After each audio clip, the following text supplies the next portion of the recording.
किसी जंगल में कालू कौवा अपनी पत्नी टुनटुनी के साथ रहता था। दोनों पति पत्नी अपने समोसे का ठेला लगाते थे।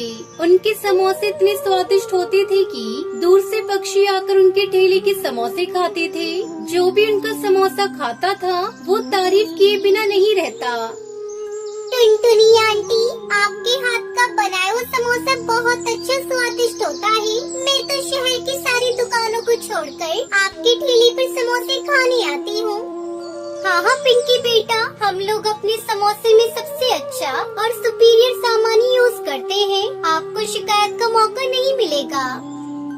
एक दिन शहर से कालू का दोस्त लालू कौवा उसके घर आता है और उनके समोसे की बिक्री देखकर उसे जलन होने लगती है। मौका देखकर वो टुनटुनी से कहता है, अरे भाभी, मैंने आप जैसा और कालू जैसा बेवकूफ आज तक नहीं देखा। क्यों, क्या हुआ भैया? हमसे कोई गलती हो गई क्या?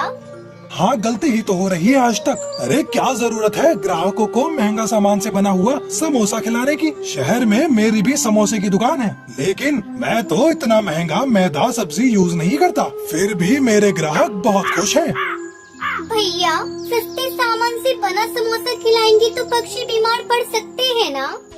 नहीं टुनटुनी भाभी, कोई नुकसान नहीं होता। और तो और इतने दिनों से तुम दोनों समोसे बेच रहे हो, लेकिन रहने के लिए अभी तक तुम लोगों के पास ये टूटा फूटा घर है। देखो मुझे देखो, शहर में मेरा कॉलोनी में एक आलीशान घर है। बच्चे इंग्लिश मीडियम में पढ़ रहे हैं और तुम्हारी बेटी अभी तक सरकारी स्कूल में पढ़ती है।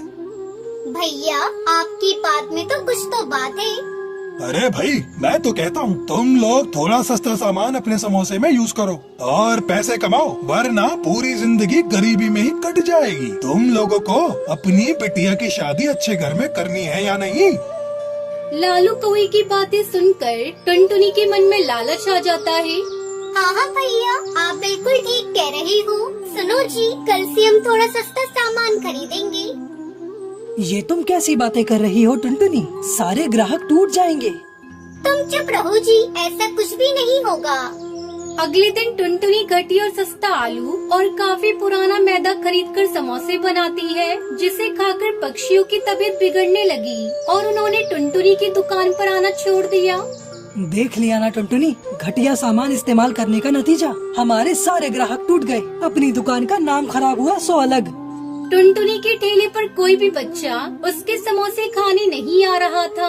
सुबह से शाम तक टुनटुनी अपनी दुकान पर बैठी मक्खियाँ मार रही थी। अरे ओ झुमरी कौवी, उधर कहाँ जा रही हो? मेरी दुकान के समोसे खाओ, बहुत ही स्वादिष्ट है। कई दिनों से तुमने मेरी दुकान पर आना ही छोड़ दिया है।